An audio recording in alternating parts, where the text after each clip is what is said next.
Welcome to మన TV. ముందుగా headlines చూద్దాం. అన్నమయ్య జిల్లా రాజంపేటలో ప్రజాగలం సభ. హాజరైన పవన్ కళ్యాణ్, చంద్రబాబు, మిథున్ రెడ్డి పిఠాపురం వచ్చి నన్ను ఓడిస్తారట అని పవన్ వ్యంగ్యం.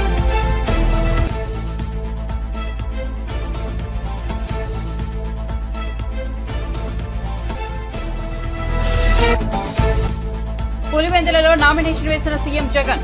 సిఎస్ఐ గ్రౌండ్ లో ఏర్పాటు చేసిన సభలో పాల్గొన్న జగన్ త్వరలోనే ఇక్కడ వైద్య కళాశాల ఏర్పాటు చేస్తానన్న సీఎం. అండగా ఉన్న పులివెందులంటే తనకు ప్రాణమని వ్యాఖ్య.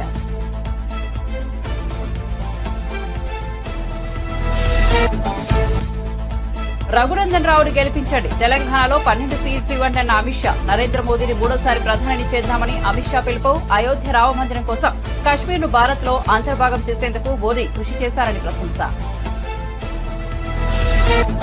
రేపు 10 గంటలకు రాజీనామా లేఖతో వస్తున్నాను, రేవంత్ రెడ్డి సిద్ధమా, దమ్ముంటే రా అన్న హరీష్ రావు. మన ఇద్దరి రాజీనామా లేఖలను మేధావుల చేతికి ఇద్దామన్న హరీష్ రావు. హామీలు నెరవేరిస్తే నా రాజీనామా లేఖను వారే స్పీకర్ కి ఇస్తారన్న బీఆర్ఎస్ నేత.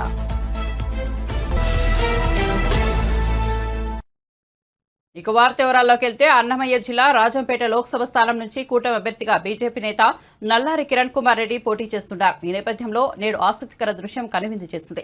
ఒకప్పుడు రాజకీయ ప్రత్యర్థిగా ఉన్న కిరణ్ కుమార్ రెడ్డి కోసం ఇవాళ టీడీపీ అధినేత చంద్రబాబు నాయుడు రాజంపేట విచ్చేశారు. కిరణ్ కుమార్ కు మద్దతుగా రాజంపేటలో ఏర్పాటు చేసిన కూటమి ప్రచార సభలో చంద్రబాబు పాల్గొని ప్రసంగించారు. మా దగ్గర అనుభవం ఉంది, చేయాలనే పట్టుదల ఉంది.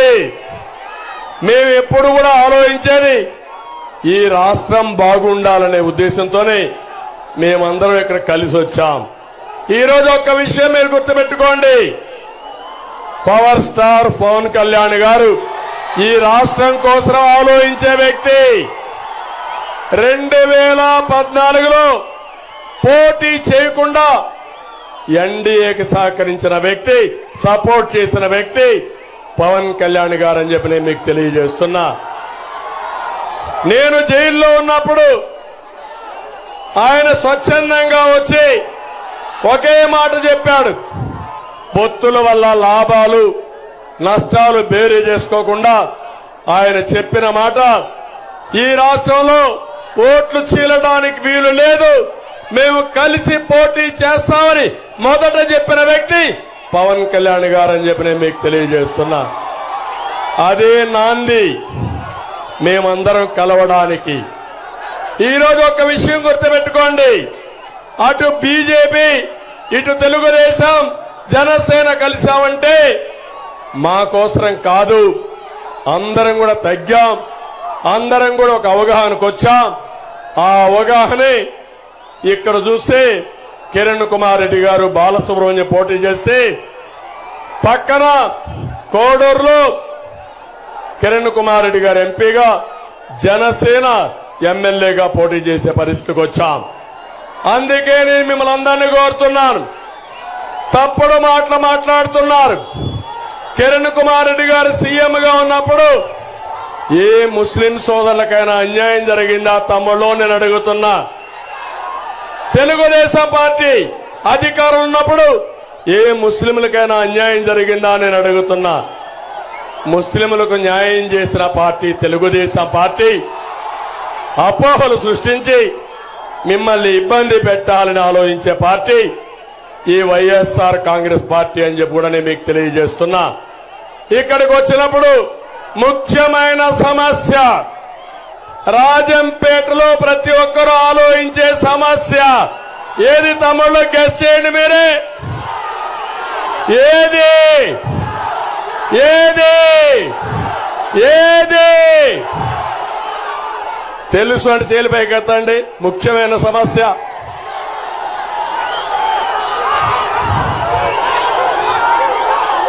ఏ సమస్య? గట్టిగా మీరే చెప్పండి, చెప్తాను, ఆన్సర్ చేస్తాను. జిల్లా సమస్య. అవునా తమ్ముళ్ళు? అవునా ఆడబిడ్డలు? అవునంటే జైలు పైకి ఎత్తండి. మీరందరూ బాధపడుతున్నారా? అన్యాయం జరిగిందా లేదా? జరిగిందా లేదా? జరగడానికి పాపాల పెద్దిరెడ్డి కారణం అవునా కాదా? మీకు జిల్లా కావాలనా లేదా? న్యాయం కావాలనా లేదా? కావాలనా? కావాలి. ఇంట్లో పడుకోండి.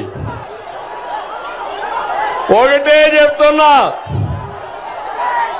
ఈ జిల్లా వాసి కిరణ్ కుమార్ రెడ్డి గారు, నేను పక్క జిల్లా వాసిని. ఇప్పుడు ఈరోజు మీరు చూస్తే అన్నమయ్య జిల్లా కిరణ్ కుమార్ రెడ్డి. రాజంపేటలో కూటమి అభ్యర్థిగా లోక్సభ స్థానానికి పోటీ చేస్తున్న బీజేపీ నేత కిరణ్ కుమార్ రెడ్డి కోసం జనసేనాని పవన్ కళ్యాణ్, టీడీపీ అధినేత చంద్రబాబు ప్రచారానికి వచ్చారు. ఈ సభలో పవన్ కళ్యాణ్ ప్రసంగిస్తూ సిట్టింగ్ ఎంపీ మిథున్ రెడ్డి ప్రస్తావన తెచ్చారు. సారా వ్యాపారాలు చేసే మిథున్ రెడ్డి నేను పోటీ చేసి పిఠాపురం వచ్చి నన్ను ఓడిస్తాడంట అని వ్యంగ్యం ప్రదర్శించారు. ఓసారి తాను ఢిల్లీలో మిథున్ రెడ్డిని కలిశారని, ఆ సందర్భంగా అతడు ఒకడే చెప్పాడని వెల్లడించారు. మేం మా జిల్లాకు ఎవరిని రానిమ్మం, మా జిల్లాకు ఎవరొచ్చినా ఎదుర్కొని తొక్కేస్తామని ఆ పెద్ద మనిషి చాలా అందంగా చెప్పాడని పవన్ వివరించారు. ఎలక్షన్ వస్తే పెద్దిరెడ్డి మిథున్ రెడ్డి మీద కోపం చూపించు, పెద్దిరెడ్డి మిథున్ రెడ్డి మీద వాళ్ళ తమ్ముడి మీద, ఆకిపాటి అమర్నాథ్ రెడ్డి గారి మీద, వాళ్ళ మీద చూపించండి, వాళ్ళ మీద కసి చూపించండి. మార్పు తీసుకురండి, కూటమి ప్రభుత్వాన్ని తీసుకురండి. 10,000 కోట్ల రూపాయలు జీఎస్టీ కొట్టిన కూటమి బిల్లు. ఈ గుంపు 10,000 కోట్ల రూపాయలు జీఎస్టీ కొట్టారు. ఇది ఏదైనా మాట్లాడితే రౌడీజం తగ్గిపోయింది, ఫ్యాక్షనిజం తగ్గిపోయింది అంటే పెద్దిరెడ్డి రామచంద్రారెడ్డి కలిసి మళ్ళీ రౌడీజం, మళ్ళీ ఫ్యాక్షనిజం పట్టుకొచ్చారు. మరి ఏం తీసుకురావాలి? కూటమి ప్రభుత్వాన్ని తీసుకురావాలి. ఫ్యాక్షనిజం పోవాలి, రౌడీజాన్ని ఉక్కుపాదంతో కింద తొక్కాలి అంటే మనకి కూటమి ప్రభుత్వం రావాలి. కిరణ్ కుమార్ రెడ్డి గారు ఎంపీ కావాలి, బాలసుబ్రహ్మణ్యం గారు ఎమ్మెల్యే కావాలి. రాష్ట్రం అంతా తెలుగుదేశం, జనసేన, బీజేపీ కూటమి ప్రభుత్వం రావాలి. ఇలా రౌడీజం లిస్టు చదువుతా ఉన్నాం. అంగళ్ళల్లో చంద్రబాబు గారి మీద కేసులు పెట్టారు. రౌడీజం ఏ స్థాయికి వెళ్ళిపోయిందంటే పుంగనూరులో 3 పంచాయతీలు తప్ప అన్ని ఏకగ్రీవం చేసుకున్నారు. ఇసుక టెప్పర్ మీద వీళ్ళ పేరుంటే బెంగళూరు దాకా ఎవరు ఆపే హక్కు లేదు. పులిపర్ల మండలంలో మీలాంటి ఒక సగటు మనిషి, సామాన్యమైన కార్యకర్త అడిగితే 2 చేతులు ఎరగొట్టారు మిథున్ రెడ్డి గారి మనకి పెద్దిరెడ్డి గారి మనుషులు. బోరగమంద పంచాయతీలో ఒక కార్యకర్తకి అడ్డగోలుగా 2 కాళ్ళు నరికేశారు. ఏంటి దందా అని అడిగితే మరి మార్చాలా లేదా? పెద్దిరెడ్డి రామచంద్రారెడ్డి గారిని, మిథున్ రెడ్డి గారిని కిందకి తీసుకురావాలా లేదా? మీకుందా కోపం?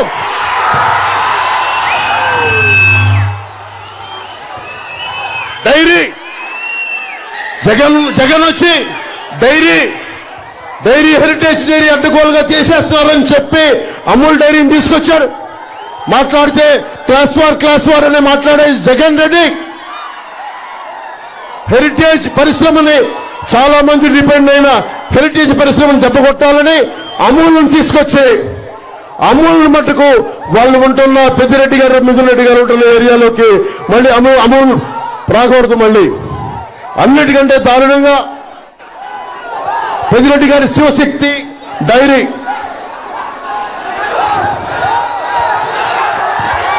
నేషనల్ డైరీ డెవలప్మెంట్ బోర్డు ఆధ్వర్యంలో నిర్వహిస్తా ఉన్నారు. మహిళా సంఘాలు నిర్వహిస్తున్న శ్రీజ డైరీ 2018 వరకు సోమల మండలంలో 5,000 లీటర్ల పాలని సేకరించేవాళ్ళు.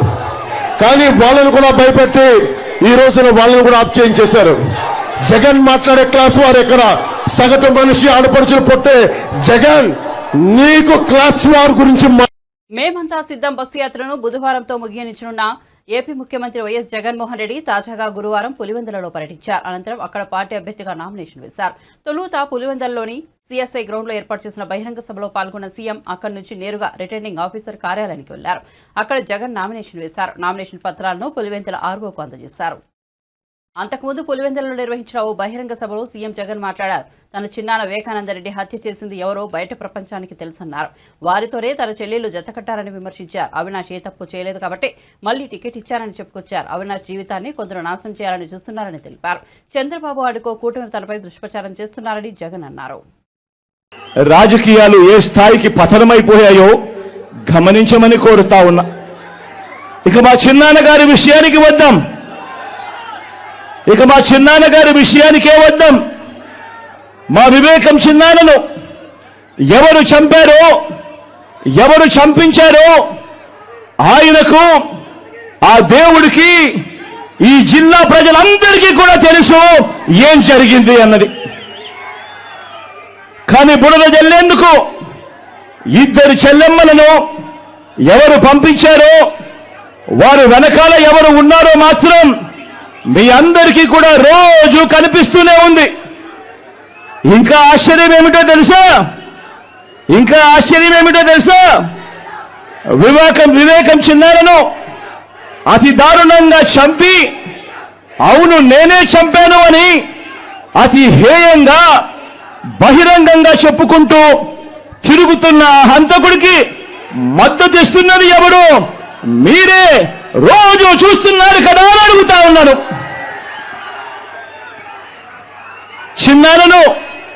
చిన్నారను అన్యాయంగా ఎమ్మెల్సీ ఎన్నికల్లో ఓడించిన వారితోనే, సంఖ్యాబలం లేకపోయినా కూడా ప్రలోభాలతో, అధికార బలంతో ఓడించిన వారితోనే ఈరోజు చట్టా పట్టాలు వేసుకొని తిరుగుతా ఉన్నారు అనంటే దానికి అర్థమేమిటి అని చెప్పి ఈ సందర్భంగా అడుగుతా ఉన్నా.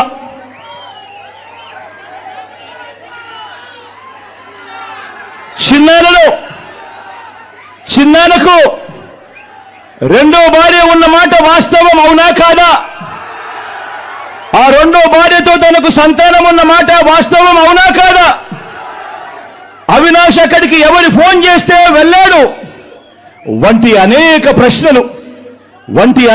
ప్రశ్నలు అవినాష్ తన అనేక ఇంటర్వ్యూస్లో, తన ప్రెస్ కాన్ఫరెన్స్లో తాను లేవనెత్తిన ప్రశ్నలు సహేతుకమే కదా అని చెప్పి ఎవరైనా అవినాష్ వైపు ఎవరైనా మాట్లాడితే చాలు వెంటనే వారి మీద కూడా అడ్డగోలు ఆరోపణలు చేస్తూ కుట్ర రాజకీయాలు చేస్తా ఉండడం ధర్మమేనా అని చెప్పి ఈ సందర్భంగా ప్రతి ఒక్కరిని కూడా అడుగుతా ఉన్నా.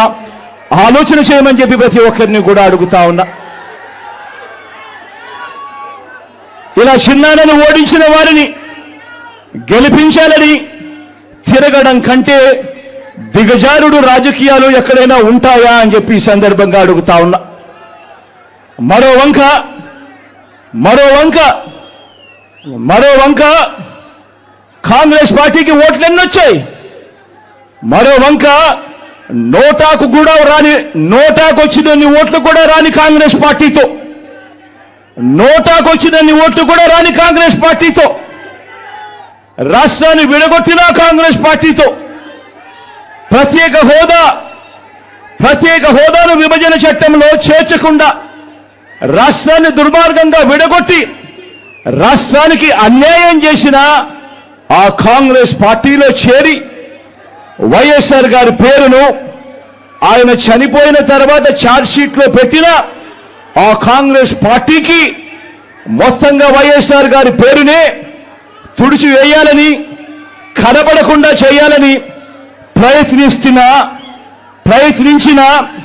ప్రయత్నిస్తున్న వారికి ఓటు వేయటము అనంటే దానివల్ల ఎవరికి లాభము అన్నది ప్రతి ఒక్కరూ కూడా ఆలోచన చేయమని కోరుతా ఉన్నా.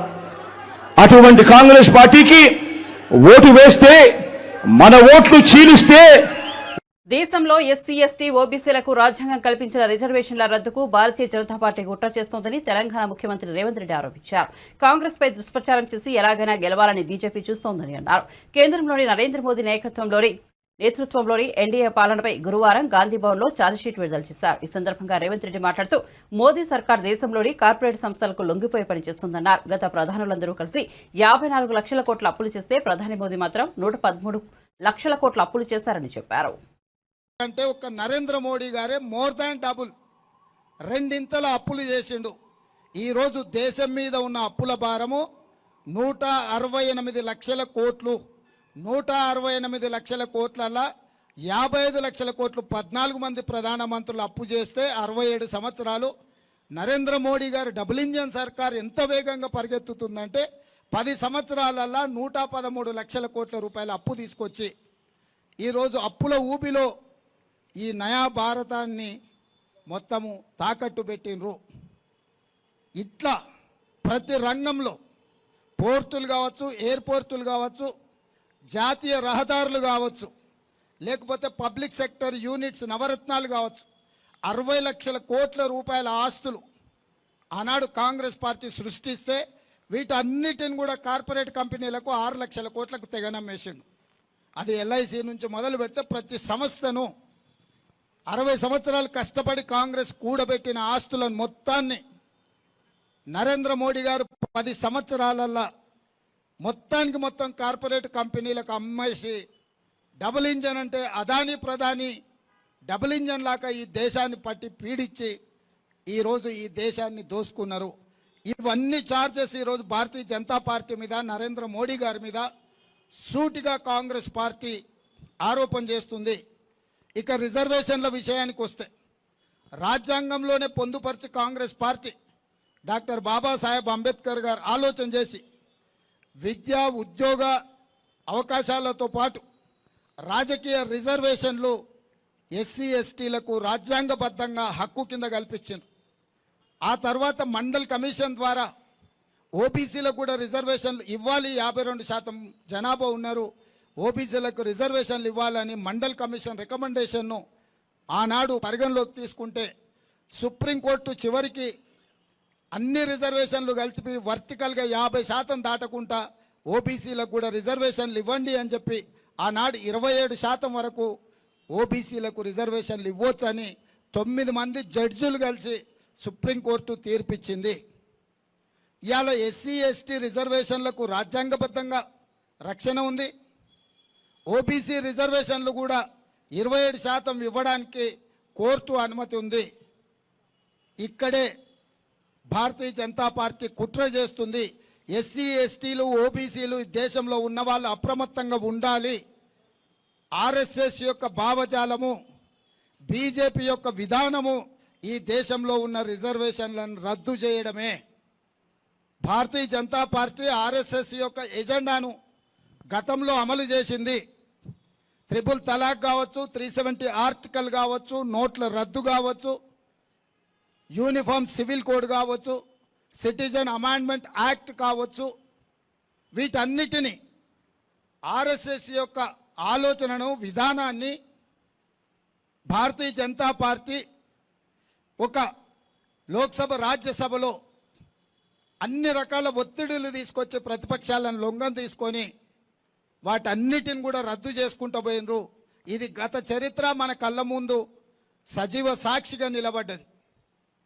370 రద్దు కావచ్చు, నోట్ల రద్దు కావచ్చు, జిఎస్టీ విధానం కావచ్చు, కామన్ సివిల్ కోడ్ కావచ్చు, యూనిఫామ్ సివిల్ కోడ్ కావచ్చు, సిటిజన్ అమెండ్మెంట్ యాక్ట్ కావచ్చు, ఇట్లాంటివన్నిటిని కూడా ప్రతిపక్షాలు అభ్యంతర పెడుతున్న రైతు వ్యతిరేక నల్ల చట్టాలు కావచ్చు, వీటన్నిటిని ప్రతిపక్షాలన్నీ గోల పెడుతున్నా, పోరాటం చేస్తున్నా కూడా ఈ ప్రభుత్వం రద్దు చేసింది.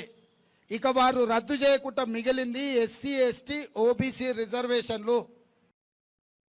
తెలంగాణ లోక్సభ ఎన్నికల్లో భాగంగా మెదక్ రోడ్ షోలో ఎమ్మెల్యే హరీష్ రావు సంచలన కామెంట్ చేశారు. అమరవీరుల స్తూపం వద్దకు రాజీనామా పత్రంతో తాను వస్తానని, నువ్వు వస్తావా అని ప్రశ్నించారు. ఆగస్టు 15 లోపు రుణమాఫీ చేయడం నిజమైతే, 6 హామీలు అమలు చేయడం నిజమైతే అమరవీరుల స్తూపం వద్దకు రాజీనామా లేఖలను ఇద్దరు మేధావుల చేతిలో పెడదామన్నారు. నువ్వు చెప్పినవి అమలు చేస్తే తన రాజీనామా లేఖను ఆ మేధావులు స్పీకర్కి ఇస్తారు, ఒకవేళ చేయకుంటే నీ రాజీనామా లేఖను గవర్నర్కి ఇస్తారని తెలిపారు. నువ్వు మాట మీద నిలబడే అడివి అయితే రా అంటూ సవాల్ విసిరారు. ఉద్యమకారులంటే బీఆర్ఎస్ పార్టీ అని కొనియాడారు. బీఆర్ఎస్ నాయకులను చూస్తే ఎండ కూడా భయపడుతుందంటూ తమ శక్తి స్థాయి గురించి కీలక వ్యాఖ్యలు చేశారు. 25 ఏళ్లుగా మెదక్లో గులాబీ జెండా ఎగురుతున్నది, ఇతర జెండాలు ఎగరలేదని గుర్తు చేశారు. మెదక్ జిల్లా గులాబీ అడ్డా మళ్లీ బీఆర్ఎస్ గెలవబోతోందని జోషం చెప్పారు. 10 ఏళ్లలో కేసీఆర్ ఏం చేశారని సీఎం రేవంత్ రెడ్డి అడుగుతున్నారు. కేసీఆర్ వల్లనే జిల్లా అయింది, కొత్తగా నిర్మించిన కలెక్టరేట్ భవనం నిర్మించబడిందని చెప్పారు. కాబట్టే నామినేషన్ కు మెదక్ వచ్చినట్లు తెలిపారు. ఇవాళ పెట్రోల్ డీజిల్ ధర పెంచింది, గ్యాస్ సిలిండర్ ధర పెంచింది, జీఎస్టీ పెట్టి ఉప్పు పప్పు నూనె ధరలు విపరీతంగా పెంచింది. ఇవాళ కందిపప్పు 170 రూపాయలు అయింది, పెట్రోల్ 100 రూపాయలు దాటింది, సిలిండర్ 900 రూపాయలు దాటింది. అటువంటి ధరలు పెంచిన బీజేపీకి ఎందుకు ఓటేయాలంటా ఉన్నా? బీజేపీ ఎంతసేపు మతాన్ని అడ్డం పెట్టుకొని రాజకీయం చేస్తుంది తప్ప పేదల గురించి ఆలోచించడం లేదు. దయచేసి మా కార్యకర్తలు గడప గడపకు రేపటి నుంచి పోదాం. మెదక్ జిల్లా ఇవాళ బీఆర్ఎస్ గెలుపు డెఫినెట్ గా 6 గ్యారంటీల అమలుకు మలుపైతది.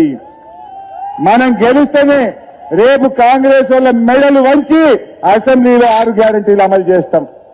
రేవంత్ రెడ్డికి మొన్న నేను ఛాలెంజ్ చేసిన, ఏమన్నాడు, నేను ఆగస్టు 15 తారీఖులో రుణమాఫీ చేస్తా అన్నాడు. రేపు మళ్ళా మెదక్ నుంచి రేవంత్ రెడ్డికి ఛాలెంజ్ చేస్తున్నా, రేపు పొద్దున 10 గంటలకు అసెంబ్లీ ముందు అమరవీరుల స్తూపం దగ్గరికి నేను వస్తా ఉన్నా. నా రాజీనామా లేఖతో నువ్వు వస్తావా? నువ్వు రాతమ్ముంటే నువ్వు ఆగస్టు 15లోగా రుణమాఫీ చేసేది నిజమైతే, ఆగస్టు 15లోగా బాండ్ పేపర్ మీద రాసిచ్చిన 6 గ్యారంటీలు అమలు చేసే వాస్తవ నిజమైతే రేపు గన్ పార్క్ దగ్గరికి మనమిద్దరం రాజీనామా లేఖలను మేధావుల చేతుల్లో పెడదాం. మేధావుల చేతుల్లో పెడదాం. ఆగస్టు 15లోగా నువ్వు 6 గ్యారంటీలను రుణమాఫీని అమలు చేస్తే నా రాజీనామా లేఖ తీసుకుపోయి స్పీకర్ గారికి ఇస్తారు. ఒకవేళ నువ్వు అమలు చేయకపోతే నీ రాజీనామా లేఖ తీసుకుపోయి గవర్నర్ గారికి ఇస్తారు. దానికి సిద్ధమేనా అని అడుగుతా ఉన్నా. నువ్వు దానికి సిద్ధమా అని అడుగుతా ఉన్నా. దమ్ముంటే రా, నువ్వు మాట మీద నెరవేర్చైతే రా.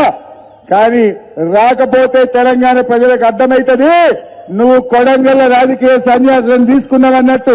తోక ముడిచినట్టే, ఇప్పుడు కూడా నువ్వు తోక ముడిచినట్టే. అందువల్ల మనం ఆలోచించాలి. రేవంత్ రెడ్డి మనల్ని మోసం చేసిండు, కాంగ్రెస్ పార్టీ మనల్ని మోసం చేసింది. ఇక్కడ ఎమ్మెల్యే గురించి కూడా మీకు బాగా అర్థమైనట్టుంది నాకంటే ఎక్కువ. 3 నెలల్లోనే మంచిగా మనసున పట్టిందా లేదా? ఎన్ని రోజులకోసారి వస్తున్నాడు? దయచేసి ఆలోచన చేయండి. అందువల్ల మనమందరం ప్రజలకు చెప్పాలి, రైతు రుణమాఫీ జరగాలన్నా, 6 గ్యారంటీలు అమలు కావాలన్నా, 4,000 పెన్షన్ అందాలన్నా, రైతులకు 15,000 రైతు బంధు రావాలన్నా, నిరుద్యోగ యువకులకు నిరుద్యోగ భృతి రావాలన్నా, పార్లమెంట్ ఎన్నికల్లో కాంగ్రెస్ పార్టీని ఓడిస్తేనే అవన్నీ కూడా మనకు వస్తాయి. కాంగ్రెస్ వాళ్ళకు అహంకారం నెత్తికెక్కింది. గాలిలోనే ఉన్నారు ఇక కొడుకులు. ఏం మాట్లాడుతున్నారు? గాలిలో మాట్లాడుతున్నారు కొడుకులు. వాళ్ళను భూమి మీదికి తేవాలంటే, కాంగ్రెస్ వాళ్ళని భూమి మీదికి తేవాలంటే వెంకట్రామరెడ్డి గారిని పార్లమెంట్ కు పంపాలి. మెదక్ నుంచి పార్టీ అభ్యర్థి రఘునందన్ రావును భారీ మెజార్టీతో గెలిపించాలని కేంద్ర హోంశాఖ మంత్రి అమిత్ షా విజ్ఞప్తి చేశారు. తెలంగాణలో బీజేపీని కనీసం 12 లోక్సభ స్థానాలు గెలిపించాలన్నారు. లోక్సభ ఎన్నికల్లో ఎన్డీఏ కూటమి 400 స్థానాల్లో విజయం సాధిస్తుందని ధీమా వ్యక్తం చేశారు. నరేంద్ర మోదీని 3వ సారి ప్రధానిని చేద్దామని పిలుపునిచ్చారు. సిద్దిపేటలో ఏర్పాటు చేసిన బీజేపీ విశాల జనసభ బహిరంగ సభలో ఆయన పాల్గొన్నారు. ఈ సందర్భంగా అమిత్ షా మాట్లాడుతూ అయోధ్యలో రామ మందిరం కోసం ప్రధాని మోదీ కృషి చేశారన్నారు. కశ్మీర్ను భారత్లో శాశ్వతంగా అంతర్భాగం చేసేందుకు మోదీ ఎంతో చేశారన్నారు. తెలంగాణలో విమోచన దినోత్సవం నిర్వహించాల్సి ఉందన్నారు. మజ్లిస్ పార్టీకి భయపడి బీఆర్ఎస్ కాంగ్రెస్ ప్రభుత్వాలు విమోచన దినోత్సవాన్ని నిర్వహించడం లేదని ఆరోపించారు. బీజేపీ వచ్చాక సెప్టెంబర్ 15న తప్పకుండా విమోచన దినోత్సవాన్ని నిర్వహిస్తామని హామీ ఇచ్చారు. मोदी जी को 400 पार कराना है या नहीं कराना है?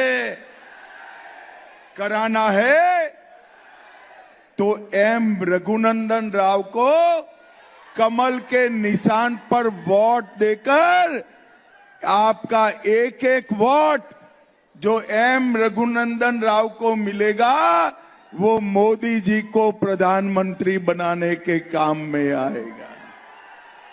भाई और बहनों, ये 10 साल में हमने ढेर सारे देश के लंबे समस्या को समाप्त करने का काम किया है। मुझे बताओ मेडक वालों, अयोध्या में राम मंदिर बनना चाहिए या नहीं बनना चाहिए? जोर से बोलो, बनना चाहिए या नहीं बनना चाहिए? ये कांग्रेस पार्टी, टीआरएस पार्टी जरा भी नहीं चाहती थी कि अयोध्या में राम मंदिर बने। नरेंद्र मोदी जी ने एक 5 साल में केस भी जीता, भूमि पूजन भी किया और प्राण प्रतिष्ठा कर कर जय श्री राम कर दिया।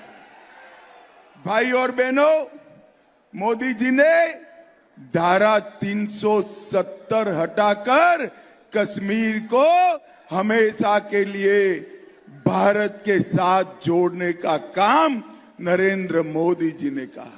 मुझे बताओ, कश्मीर भारत का हिस्सा है या नहीं है? मेडक वालों, जोर से बोलो, है या नहीं है? ये टीआरएस और कांग्रेस पार्टी दोनों ने यहां पर भ्रष्टाचार किया है। भाई और बहनों, इतने कम समय में कांग्रेस पार्टी ने तेलंगाना को दिल्ली का एटीएम बनाकर रख दिया है। जो टीआरएस ने भ्रष्टाचार किया था, वो भ्रष्टाचार का, चाहे कालेश्वरम का हो, चाहे भूमि घोटाला हो, एक की भी जांच कांग्रेस पार्टी नहीं कर रही है। टीआरएस और कांग्रेस पार्टी दोनों मिले हुए हैं। और अगर मैं आज कहकर जाता हूं, आप तीसरी बार मोदी जी को प्रधानमंत्री बनाओ, मोदी जी तेलंगाना को ये भ्रष्टाचार से मुक्त कराने का काम नरेंद्र मोदी जी करेंगे। भाई और बहनों, मुझे बताओ कि यहां पर तेलंगाना विमोचन दिन मनाना चाहिए या नहीं मनाना चाहिए? जोर से बोलो, मनाना चाहिए या नहीं मनाना चाहिए? ये टीआरएस और कांग्रेस पार्टी दोनों तेलंगाना विमोचन दिन इसलिए नहीं मनाते हैं कि वो బాపట్ల జిల్లా చీరాల నియోజకవర్గ ఎన్డీఏ కూటమి అభ్యర్థి ఎం కొండయ్యకు మద్దతుగా టాలీవుడ్ యంగ్ హీరో నిఖిల్ సిద్ధార్థ ఎన్నికల ప్రచారంలో పాల్గొన్నారు. కొండయ్య గురువారం చీరాల అభ్యర్థిగా నామినేషన్ దాఖలు చేశారు. అంతకుముందు ఆయన చీరాల మండల పరిధిలోని హస్తనాపురంలోని గణేశుడి ఆలయం నుంచి చీరాల వరకు భారీ ర్యాలీ నిర్వహించారు. ఈ ర్యాలీలో నటుడు నిఖిల్తో పాటు టీడీపీ, జనసేన, బీజేపీ కార్యకర్తలు, నేతలు భారీ సంఖ్యలో పాల్గొన్నారు. ఈ సందర్భంగా నిఖిల్తో ఫోటోలు దిగేందుకు జనాలు ఎగబడ్డారు. ఆయన కూడా వారితో చేతులు కలిపి సెల్ఫీలు దిగారు. ఈ ర్యాలీలో భాగంగా గడియార స్తంభం కూడలిలో నిఖిల్ ప్రసంగించారు. చిరునవ్వులు చీరాల కావాలంటే కూటమి అభ్యర్థి కొండయ్యకు ఓటు వేసి గెలిపించాలని ఓటర్లను అభ్యర్థించారు. అలాగే రాష్ట్ర అభివృద్ధి చంద్రబాబు నాయుడుతోనే సాధ్యమని నిఖిల్ పేర్కొన్నారు.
బులెటిన్ ముగించే ముందు హెడ్లైన్స్ మరోసారి చూద్దాం. అన్నమయ్య జిల్లా రాజంపేటలో ప్రజాగలం సభ హాజరైన పవన్ కళ్యాణ్, చంద్రబాబు, మిథున్ రెడ్డి పిఠాపురం వచ్చి నన్ను ఓడిస్తారట అని పవన్ వ్యంగ్యం.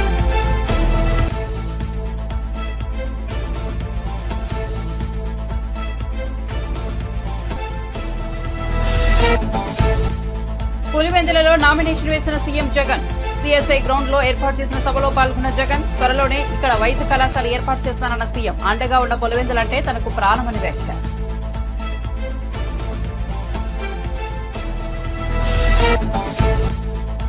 రఘునందన్ రావును గెలిపించండి, తెలంగాణలో 12 సీట్లు ఇవ్వండి అన్న అమిత్ షా. నరేంద్ర మోదీని మూడోసారి ప్రధాని చేద్దామని అమిత్ షా పిలుపు. అయోధ్య రామ మందిరం కోసం కశ్మీర్ను భారత్ లో అంతర్భాగం చేసేందుకు మోదీ కృషి చేశారని ప్రశంస.